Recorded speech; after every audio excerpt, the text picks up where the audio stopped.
Boa noite, agradeço muito ao Dr. Abrão por esse convite. Nós estamos aqui com todo o grupo de nutrologia do Hospital do Coração, a equipe cirúrgica, e sem dúvida nenhuma a obesidade ela impacta direto no nosso dia a dia como médicos de consultório, impacta diretamente com nossos pacientes internados, sejam eles do ponto de vista de nutrição, do ponto de vista cirúrgico ou qualquer tipo de internação. Avaliar o paciente obeso de indicação de cirurgia bariátrica parece que já está com a gente há muito tempo. Vejam vocês, por exemplo, que Hipócrates já falava que a morte súbita é mais comum naqueles que são naturalmente gordos ou queimados. Quer dizer, naquela época já existia uma preocupação. Já se sabia que quem era obeso complicava mais, tinha maior morbidade, maior mortalidade. Na verdade, no passado, o obeso, o gordo, era o vagabundo, o sedentário, aquele que não queria nada, era o motivo de chacota, era aquele paciente ou aquela pessoa que, de uma forma ou de outra, não cuidava do seu corpo. Mas, com a evolução da medicina, a evolução dos conceitos, do conhecimento das doenças de uma forma geral, já a partir de 80, se começou a ver o obeso como um portador de uma doença complexa. A obesidade deixou de ser comportamental, ou então, inexoravelmente, o que existia na vida dele, que aconteceria na sua família de uma forma geral, e se viu a obesidade como doença. E hoje, ela é uma doença. Se a gente procurar no Código Internacional das Doenças, nós temos lá o código E66, o código relacionado à obesidade. No mundo, a obesidade impacta diretamente. Vejam vocês, em 2005, nós tínhamos 400 milhões de obesos e 1,5 bilhões com excesso de peso. Como é que nós estaremos em 2015? Estaremos numa epidemia muito grande, uma epidemia onde se espera 700 milhões de obesos, em perspectivas até pessimistas ou otimistas, dependendo do enfoque, talvez para os cirurgiões bariátricos seja uma estimativa pessimista, mas para o clínico seja uma estimativa otimista.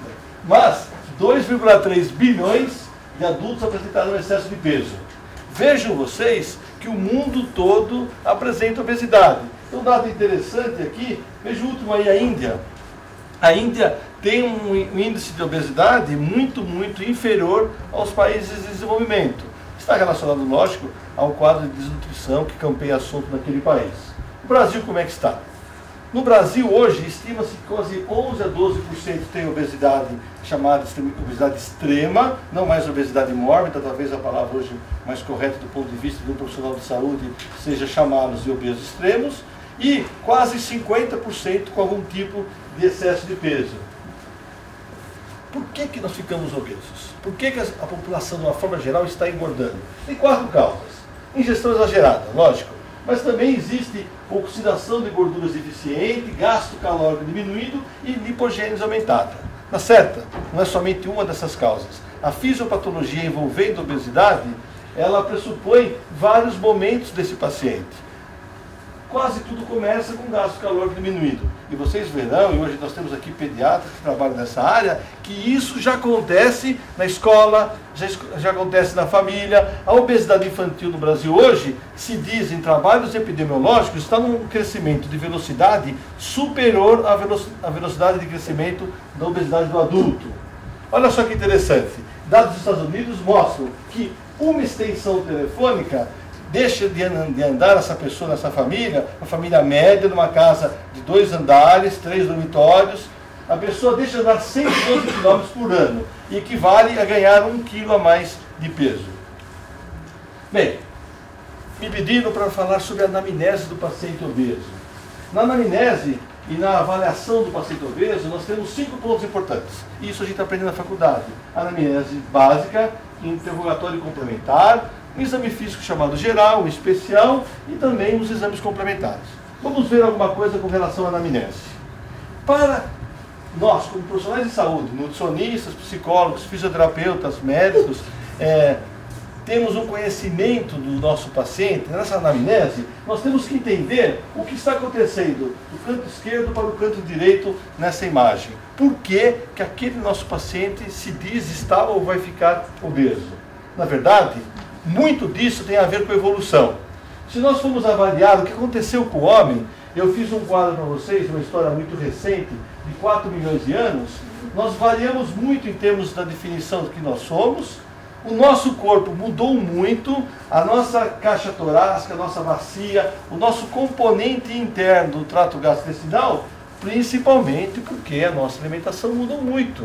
No passado se comia um tipo de comida, os nossos pais, avós comiam um tipo de comida, que pensaram então há 4 milhões de anos atrás. E aí, o estômago tornou-se inadequadamente grande, o jejum inadequadamente permeável e longo. Com isso, nós temos remanescentes evolucionários desenvolvidos na espécie humana por acomodação e por evolução, ou então involução, não sei, depende do enfoque, que nos tornam com um intestino delgado demasiadamente longo, que relaciona-se mais com o peso do que com a própria altura. E aí, os cirurgiões vêm com uma proposta. Podemos cirurgicamente ou clinicamente, mas mais cirurgicamente que a proposta de hoje, repetir o passo da evolução. Tornar o homem adaptado à dieta de hoje. Se a evolução natural, rapidamente, em 10 anos de evolução, não consegue mudar a gente, talvez os cirurgiões possam resolver esse problema. Mas para isso, então, vamos voltar à nossa anamnese e nosso interrogatório complementar. Quem é nosso paciente?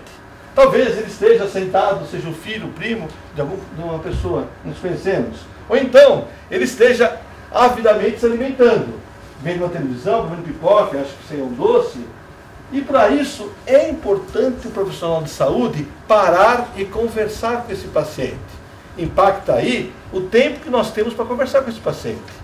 Será que a anamnese na obesidade, ela tem que ter um tempo de meia hora numa consulta? Eu digo certamente que não. Conhecer esse paciente é muito difícil. Conhecer seus antecedentes pessoais, familiares, os seus hábitos e estilo de vida.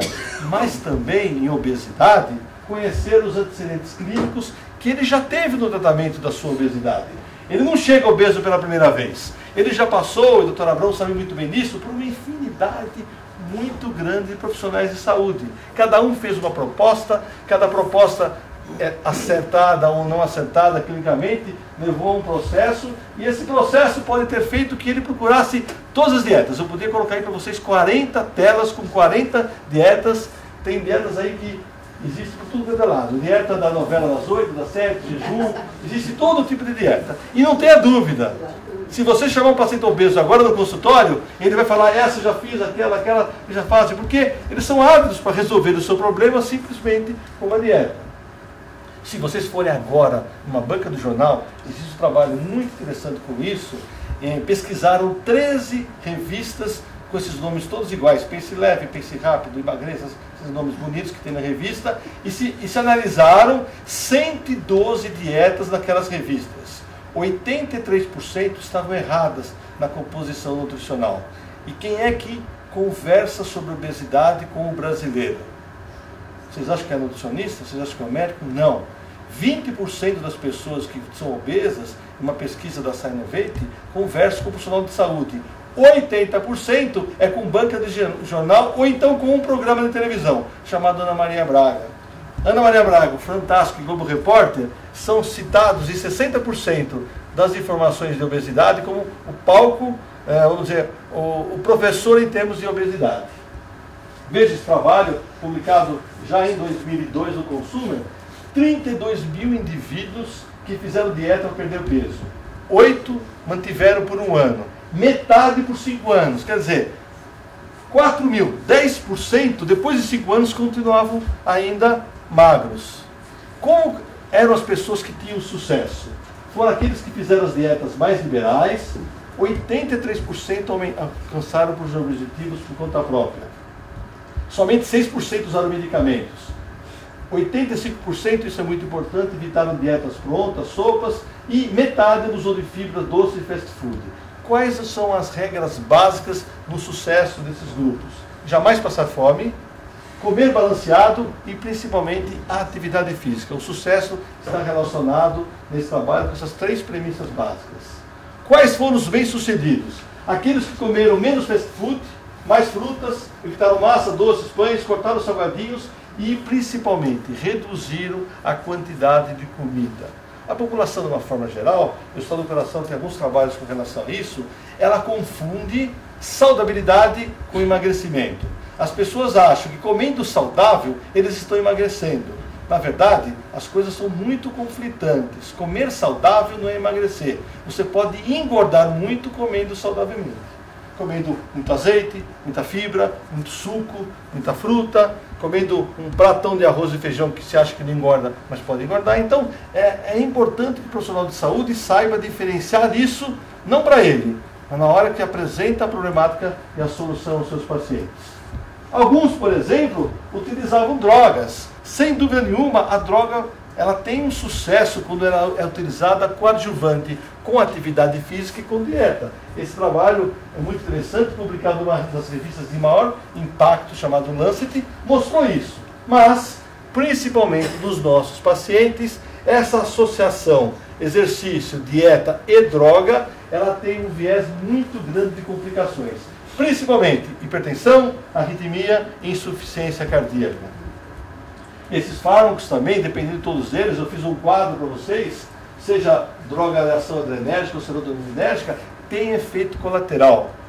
Os clínicos, Dr. Abrão, Dr. Tacla, André, que trabalha somente com obesidade no Hospital do Coração, sabem a magnitude de impacto que essas complicações têm nos nossos pacientes. Hipertensão, num paciente tomando algum tipo de droga, é muito comum no nosso dia a dia do paciente cardiopata. Continuando a avaliação do paciente obeso, vamos para o exame físico geral e o exame físico especial. Basicamente, o padrão ouro é definido por 4 exames. O peso submerso, o peso hidrostático, clássico, em trabalho científico, mas que não existe mais, mas tem um grau de recomendação B. Ressonância nuclear magnética, tomografia e o DEXA. Esses exames não são factíveis na prática clínica diária. No entanto, eu trouxe para vocês as referências, eles estão citados em vários trabalhos, mas estão todos fora da prática clínica. Como então que nós, profissionais de saúde, podemos efetivamente avaliar os nossos pacientes obesos utilizando ainda os padrões chamados ouro? Prega cutânea, ultrassonografia, bioimpedância e espectrofotometria, todos com grau de recomendação B. Vamos ver um pouquinho. Nós sabemos que a prega cutânea, as medidas antropométricas são muito bons, na verdade, em avaliação do paciente obeso. Mas nós sabemos que, por exemplo, a redução de gordura é mais preditiva em relação à saúde. Os trabalhos, então, mostram que uma miscigenação entre índice de massa corpórea, com grandes viés de erro, mais circunferência abdominal, principalmente nos pacientes cardiopatas, pode ser um bom método. Eu trouxe, então, para vocês a tabela clássica do índice de massa corpórea, mostrando o peso em relação ao obeso e os riscos de comorbidades. Vejam vocês que esse exame associado à circunferência abdominal, ele pode conduzir já a ações. Aqui no canto direito, a Organização Mundial de Saúde já coloca 2 níveis de ação. Isso impacta diretamente na indicação da cirurgia bariátrica. O nível de ação 1 e o 2, onde você associa a circunferência abdominal com o índice de massa corpórea. Um dos grandes inconvenientes do índice de massa corpórea e da circunferência abdominal é em termos do tipo físico do paciente. Por exemplo, as tabelas todas definem somente 6 tipos: europeus, sul-asiáticos, chineses, japoneses, africanos e sul-americanos. Na verdade, é muito difícil para um país como o Brasil se definir nessa sala qual parâmetro nós vamos usar. A Sociedade Brasileira de Cardiologia tem 102, 88, 90, mas isso aí o cardiologista não pode aplicar nessa sala. Nessa sala nós temos pessoas longilíneas, brevilíneas e a circunferência matematicamente definida pode nos dar um viés de erro muito grande. Da mesma forma que o índice de massa corpórea numa pessoa do mesmo sexo, peso, altura e idade que o outro, mas um halterofilista, está completamente equivocado. Nós teremos que o halterofilista está gordo. Na verdade não está gordo, está com o IMC aumentado por massa magra.